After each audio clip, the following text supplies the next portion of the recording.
Thanks for joining me today, Tsahi. We're going to talk about AI in the WebRTC marketplace a bit today. You've told me that you feel programmable video is leading the way in AI technology adoption and doing a better job of it than CPaaSs. Tell me a little bit more about that. So when I did my generative AI and WebRTC workshop, I want to see what different vendors are doing. It's important to do your research. And when you look at that, you start looking at what the leading vendors in voice and SMS do. And then you see what the video-centric vendors are doing. It's not the same things. Mm-hmm. So when you go to the voice vendors, there are two things that you see. Either they add something that is, it's already pre-packaged in there. You can call a number. There is a chatbot that was already placed there. They decided what speech-to-text and text-to-speech engines are going to be used for you, what is the LLM that is going to be used. You can provide RAG or whatever, or knowledge base, links, documents, uploads, whatever. That's it. Or you can go and do the Flow Studio thing where you put a box after a box, and what you do there is you add a box with the word LLM on it, and whatever. You get text in, text out, and that's the end of it. The most weird or interesting one that I found was actually Telnix, where what they seem to be wanting to do is they say something like we're AWS, which again made little sense to me, but fine. They sell their own GPUs to run whatever models you want, or out of the model, 20 different models that exist, you can run on their machines instead of running that in a different cloud. So that gives you like maybe lower latency, different cost, scaling, whatever. But it doesn't feel like something that a CPaaS vendor should be doing. They're likely doing that simply because they're saying the same about their carrier network, that they own the network and not use less third parties than others. Right. But at the end of the day, when you look at it, the mindset of the CPaaS vendors or the ones doing voice and SMS is for AI is the same as what they do for voice and SMS, for phone numbers, which means, let's think about CPaaS. CPaaS does something, let's dumb it down. What they do is provide aggregation of telcos. Mm-hmm. I look at all the telcos in the world, or enough of them, one or two per country, because I need numbers in all countries. I go do a contract with them. I integrate with their APIs or interfaces, and I abstract that from my customer, giving them my own set of APIs. Now, the end user or the end developer doesn't really care if the call goes through Verizon or AT&T or T-Mobile or whoever. He just wants the call to go through and the quality to be good. Mm-hmm. Oh, and the price to be low. Or he wants the deliverability of the message to be high and the price to be low. Things like that. So at the end of the day, there is no competition about the type of service, but rather about the quality of a service that is uniform across carriers the world over. Mm-hmm. Now, if you go with that mindset of saying, well, what is our core business? We provide aggregation of carriers, and our barrier of entry is our contracts with the carriers and the fact that we offer, we simplify the interfaces for you. That's nice. Now you take that and try to copy it to the world of AI, and you say the same things. You've got OpenAI and Gemini and Claude and whoever there. It's all LLMs. So our customer doesn't really care as long as we give him prompts. He will be happy. Mm-hmm. And you look at the text-to-speech and speech-to-text and you say, well, what's the main, what difference does it make if you use Amazon Lex or something else, Or you go and say, well, we'll take 11 labs on the text-to-speech, DeepGram on the speech-to-text, because they are the market leaders. We're done. That's it. It doesn't work like that. That's the only problem that you have. And when you look at what the programmable video vendors are doing, the video API vendors, especially today, Agora, LiveKit, and Daily, which are in a way leading that front, is they actually built a full-fledged AI frameworks. All three are using open source for that. So they built that in open source. And now they're starting to provide cloud hosting of these as well. Hmm. where the main premise there says two things. First of all, I have no clue what it is that you want to build. I don't know. Because when you want to build a video use case, I don't have a clue what you want to build. It's one-on-one, one-to-many, a group call, small group, large group. I just don't know. What's the resolution of it? It's like there's too much variance there, same as there is with AI. Yeah.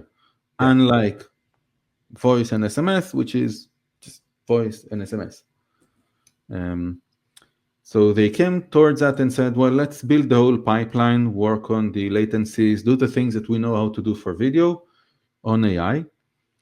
And because there are too many partners, we're not going to be too opinionated on which the partners are. We're just going to bake into the framework the ability to add additional partners in the future. Yeah. And you see things like Pipecat supporting 50 or 60 integrations with different AI vendors today, and LiveKit probably the same number, or 50 or 40, something like that, and 10 doing, which is Agora, doing large numbers as well. So they like, if you want Russian or Chinese or Indian or a different accent, that's fine. You Right. just either use what's there already or add your own, because it's open source, so you can just add that kind of an interface or integration. And it ends up being more in line, I think, with what the industry needs, at least at this point in time, not 2 or 3 years into the future when, consolidation, less vendors, less whatever, but today it makes a lot more sense. That's what I wanted to say. No, I agree, and I think it's an important observation because right now there are a lot of different models. There might be consolidation in the future, as you said, around a few central ones. Even I think even if we get to that point of kind of like we've seen in WebRTC and communication space, even where you have consolidation around a few particular vendors, there's always going to be others who serve a particular niche, right? There's always going to be, just like in the WebRTC space, somebody who does a better job with large scale broadcasting, right? Yeah. Versus contact centers or whatever. And in the LLM space, you're going to see the same thing. Somebody who deals with particular accents or particular industry verticals better. And so I think it's really smart for these companies to have that infrastructure and to have that infrastructure be flexible, because for us as developers using that, it gives us an incentive to stay with them as the framework, even as we're changing models and over time as different models come out and offer different capabilities. So I think it's really important, and I think, and just to kind of like quickly define, like a CPaaS is that larger umbrella of people who also provide voice and SMS. Programmable video may be part of that, but then what we're talking about, the people who seem to be doing a better job of offering AI capabilities and more flexibly, are those who tend to be more focused on WebRTC based video and voice, as opposed to those who have kind of this carryover from a more legacy telco industry, right? And so, do you think that sort of telco inspiration, that telco history that the larger CPaaS providers have, that is that what's kind of holding them back from thinking in this different way? Yes, I think so, because I've worked with companies and I worked inside companies in the past, and you see that companies usually will have their own echo chamber. We know how things work. We do it on a day-to-day basis. We see our customers. This is what our customers ask from us. So this is what everybody wants. It's like, that's obvious. I had a discussion recently, a back and forth over email with someone because of my API report, and he wasn't happy with some of the scoring and whatnot. And I tried to explain to him that the fact that his customers are so happy about the product doesn't mean that he sees the market or the whole market, because there are others that don't even come and talk to him because whatever he has doesn't have the flexibility that they need. Yeah. And I think that in many ways, the voice people see only these use cases, and within these use cases, they're likely focused on contact centers, and in there on agentic AI in the form of, let's replace the contact center agent with a bot. That's one. And the other one would be, let's do transcription, and then from there, create summaries and dashboards and whatnot. And when this is the mindset that you have, then when someone comes in and says, well, I need to be able to do a group call that gets simultaneous translation of all languages, that's, well, we can't. Or Right. I want to be able to also provide video or look at video and do vision type of a use case within your platform. And then Yeah. the answer is you can't, but if you use that directly, and then so it becomes kind of a half-baked solution for someone that needs something that is not rather focused on what CPaaS vendors are now looking at, and they're Mhm. not looking at the whole market anymore. Mhm. Yeah. Yeah. And perhaps that will, be fine for them given their customer Yep. base and kind of, the market niche that they want to serve. But yeah, you've mentioned a few good examples of leaders in the space on the programmable video and AI side, Agora with 10, Daily with PipeCat, LiveKit with their real-time agents. Mhm. And, even though they're more, maybe come from more of a CPaaS background, I think it's interesting also to like SignalWire's talking about AI as an agent infrastructure too. So that may be a case where there's a little bit of a blend between those different perspectives and looking at it. Yes, It'll be so interesting to see. that's true. I looked at that, but what they did was added that into their scripting, Hmm. which is okay-ish. But then again, how do you pick and choose the algorithms that you want, and can Right. you use your own algorithm or a third-party algorithm, or how do you? The answer is no, you can't. Hmm. Um, and I think that's where things become murky or challenging again today.